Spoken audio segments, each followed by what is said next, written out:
हाँ बच्चों, हम लोग पिछले वीडियो में स्वदेशी आंदोलन तक की बात किए थे। 1905 ईस्वी में जब बनारस में कांग्रेस का अधिवेशन हुआ तो नरमपंथी विचारधारा के लोगों का मानना था कि स्वदेशी आंदोलन को केवल बंगाल तक ही सीमित रखा जाए, लेकिन उग्रपंथी विचारधारा के लोगों का मानना था कि नहीं, हमें स्वराज की प्राप्ति चाहिए और इसे पूरे भारतवर्ष में स्वदेशी आंदोलन को चलाना चाहिए।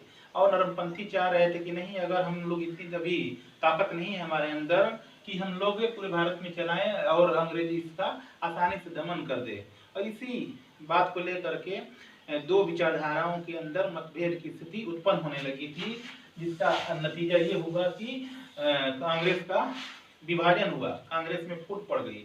तो फूट पड़ने से पहले की बात देख लेते हैं। 1906 ईस्वी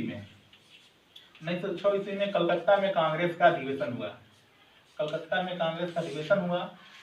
उग्र पंथी विचारधारा के लोग, तिलक, लाला लाजपत राय, अरविंद घोष, विपिन चंद्र पाल, ये लोग गर्मपंथी विचारधारा के लोग थे, उग्र विचारधारा के लोग थे। इनका मानना था कि कांग्रेस का अध्यक्ष गर्म पंथ की विचारधारा के लोग बने।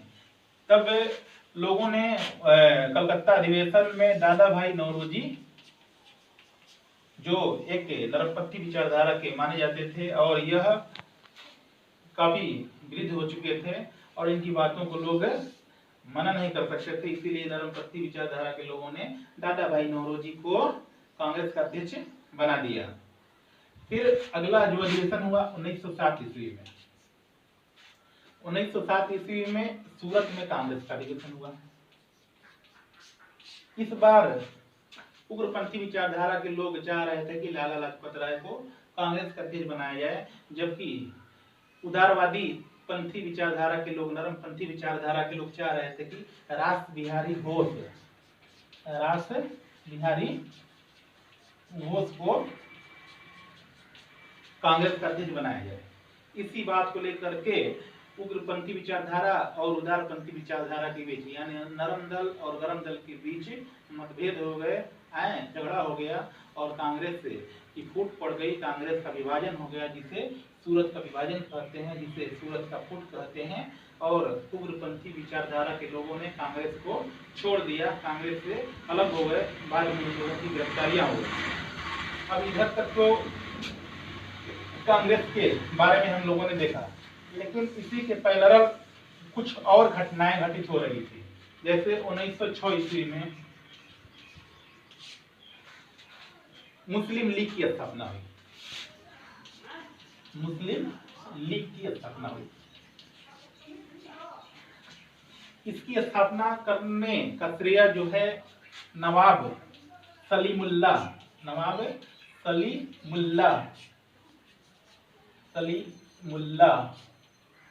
खान, वकारुल मुल्क मुश्ताक हुसैन, नवाब सलीमुल्लाह खान, वकारुल मुल्क मुश्ताक हुसैन और आगा खान के प्रयासों से हुआ। इन्हीं को श्रेय दिया जाता है मुस्लिम लीग की स्थापना का। 1906 ईस्वी में ढाका में मुस्लिम लीग की स्थापना हुई और यह लीग जो है कांग्रेस की समानांतर जो है, यह मुस्लिमों के हित के लिए राष्ट्रीय आंदोलन को आगे बढ़ाने का काम शुरू करने के लिए इसकी स्थापना हुई थी बच्चों।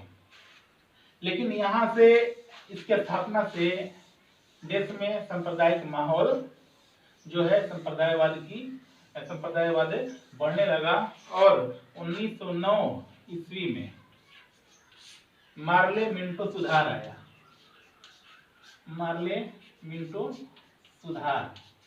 इस सुधार के अंतर्गत अंग्रेजों ने एक चाल चली।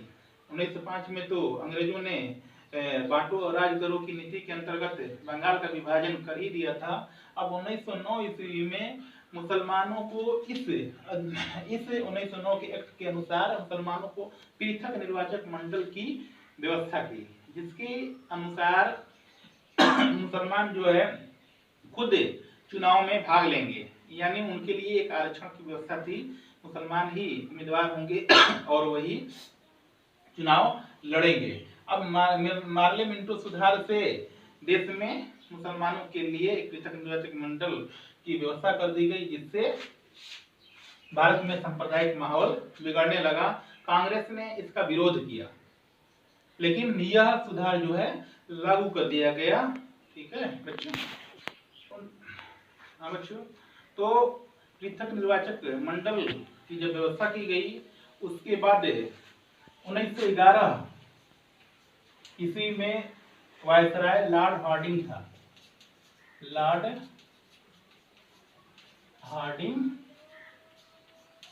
हार्डिंग था और इन्होंने बंगाल विभाजन को रद्द करने की घोषणा की और इन्होंने कलकत्ता से राजधानी को दिल्ली परिवर्तित करने की भी घोषणा की। और उस समय जॉर्ज पंचम का भारत में आगमन हुआ और जॉर्ज पंचम के आगमन के बाद जो है 1912 ईस्वी में कलकत्ता से दिल्ली को राजधानी परिवर्तित कर दिया गया और बंगाल विभाजन की घोषणा को रद्द कर दिया गया। तो इस दशक में 1901 से 1910 के बीच में कुछ क्रांतिकारी घटनाएं भी घटित हुई थी, जिसमें खुदीराम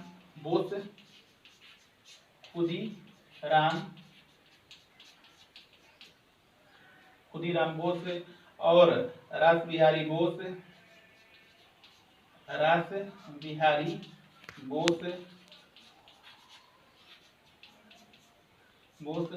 इन लोगों ने क्रांतिकारी गतिविधियों को अंजाम दिया।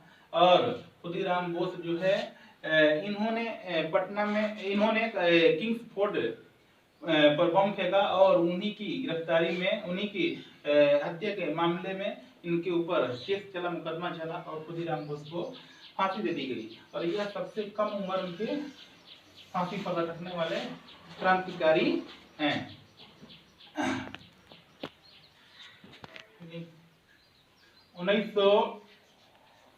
1914 ईस्वी में प्रथम विश्व युद्ध प्रारंभ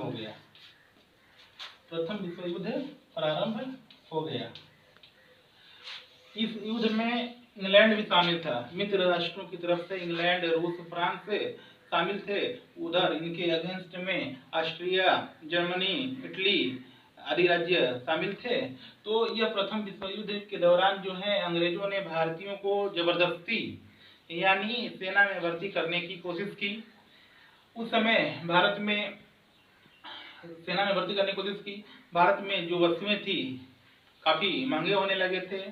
तो भारत के ऊपर भी इस विश्व युद्ध का कहीं न कहीं से प्रभाव पड़ना शुरू हो गया और यह विश्व युद्ध जो है 1918 ईस्वी तक चलता रहा। और इसी 1914 और 1918 के बीच में 1917 ईस्वी में रूस में क्रांति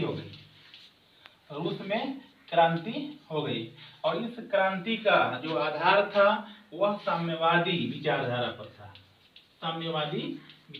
पर था और लेनिन के नेतृत्व में क्रांति सफल हुआ और वहां पर साम्यवादी सरकार स्थापित हुई।